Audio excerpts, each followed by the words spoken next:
America आणि इस्रायलनं इराणवर केलेल्या हल्ल्याचा परिणाम आता थेट तुमच्या खिशावर पडणार आहे. होय, कारण इंधनाचे दर भडकलेत. शेअर बाजारात मोठी घसरण सुरू झाली आहे. रुपयानं ऐतिहासिक नीचांक गाठलाय आणि आता महागाई पुन्हा एकदा डोकं वर काढणार आहे. त्यामुळे आपल्या प्रत्येकाला आता एक वेगळं युद्ध लढावं लागणार आहे.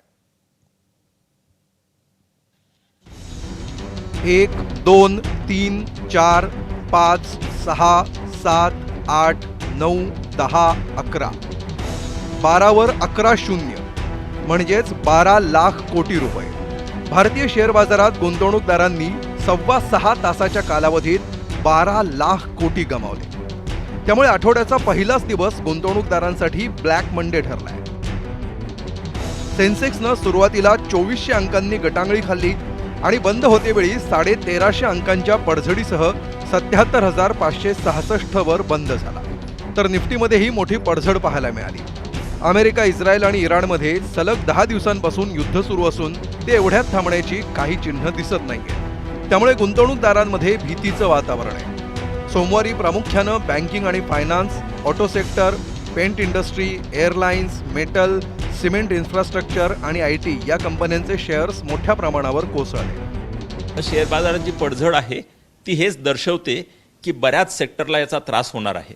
कारण तेल दर वाढले की महागाई वाढते, महागाई वाढले की इंटरेस्ट रेट हार्डन होतात, म्हणजे इंटरेस्ट रेट वाढतात.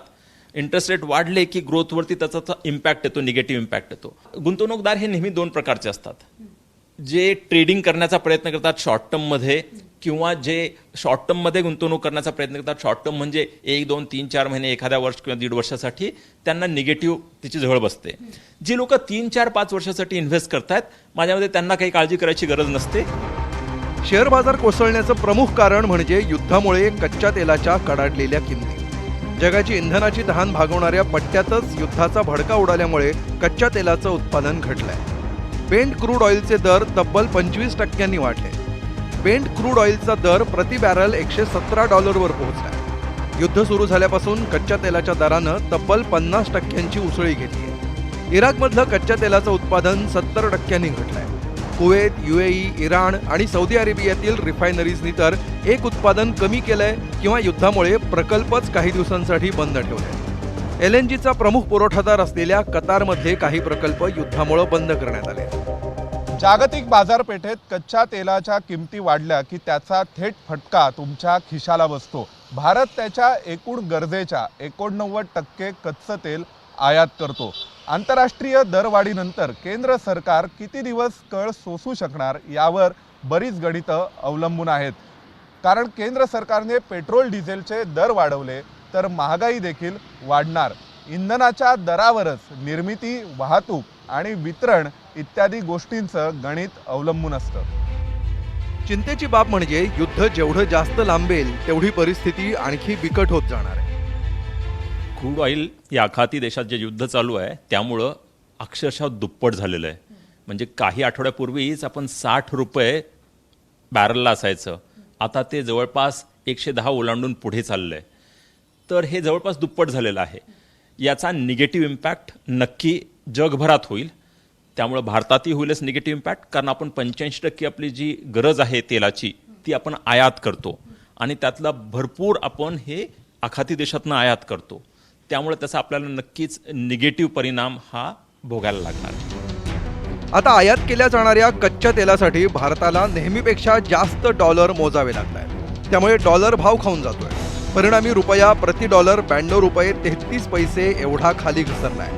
रुपयाचा हा आजवरचा ऐतिहासिक नीचांक आहे. त्यामुळे आयातीवर अवलंबून असणाऱ्या उद्योगधंद्यांची डोकेदुखी वाढली आहे. जेव्हा शेअर बाजार कोसळतो तेव्हा गुंतवणूकदार सोनं आणि चांदीकडे वळतात. गेल्या काही दिवसांपासून गुंतवणूकदारांनीच सोन्याला आणि चांदीला विक्रमी दर मिळवून दिले. शनिवारच्या तुलनेत सोन्याचे दर प्रतितोळा 1500नी तर चांदी प्रति किलो 2000नी स्वस्त झाली आहे. सोने आणि चांदीचे भाव परत आज कमी झालेले. जे ऑइल प्राइसेस आहे ते सातत्याने वाढत आहे आणि जे ऑइल प्राइसेस वाढल्यामुळे डॉलर इंडेक्स जो आहे तो स्ट्रॉंग होतो आहे बाकी करन्सीच्या मुकाबल्यामध्ये. तर त्याचा इफेक्ट हा सोन्यावरती पडतो आणि सातत्याने सोन्याचे भाव दिवसेंदिवस कमी होत आहे. आता आजचा आपण पकडलं तर आज ऑइलचे प्राइसेस जवळजवळ 20% आज वाढलेले आहे. त्यामुळे त्याचा इफेक्ट सोन्यावरती पण आला आणि सोन्याचे भावही जवळजवळ आज 2% कमी झालेले आहे. अमेरिका, इस्रायल आणि इराणमधल्या युद्धामुळे भारतीय विमान कंपन्यांना दररोज कोट्यवधींचा आर्थिक फटका सोसावा लागतो. कच्च्या तेलाच्या दरात वाढ झाल्यानंतर जेट फ्युएल म्हणजेच विमानासाठी वापरल्या जाणाऱ्या शुद्ध तेलाच्या दरात तब्बल 72% वाढ पाहायला मिळते. त्यामुळे विमान कंपन्यांना तिकिटाचे दर वाढवण्याशिवाय काही पर्याय उरणार नाही. साहजिकच त्याचा परिणाम प्रवासी संख्येवर होईल. एकीकडे प्रवासी संख्या घटणार तर दुसरीकडे विमान कंपन्यांच्या बॅलन्स शीटमधील नुकसानाचा आकडा मात्र वाढणार आहे. युद्धामुळे विमान कंपन्यांना विम्यासाठी देखील जास्त पैसे मोजावे लागत आहेत. याशिवाय उड्डाणं रद्द करावी लागल्यामुळे जे नुकसान होत आहे ते तर वेगळंच. 1 मार्चला तब्बल 350 विमानांचं उड्डाण रद्द करण्यात आलं. कोविडनंतर एका दिवसात रद्द झालेल्या उड्डाणांचा हा सर्वात मोठा आकडा आहे. जगभरातले 60,000हून अधिक प्रवासी ठिकठिकाणी अडकले होते. 28 फेब्रुवारी ते 3 मार्च या कालावधीत इंडिगो कंपनीकडून 500 उड्डाणं रद्द केली गेली.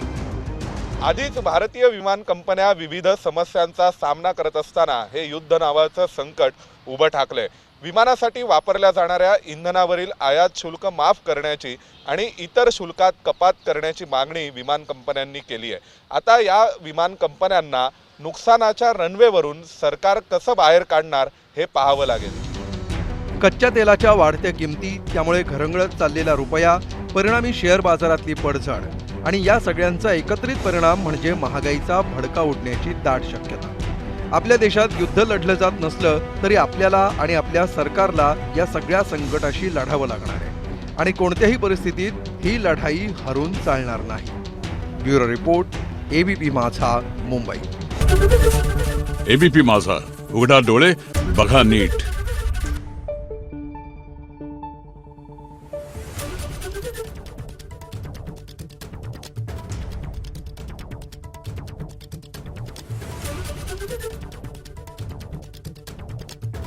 Thank you.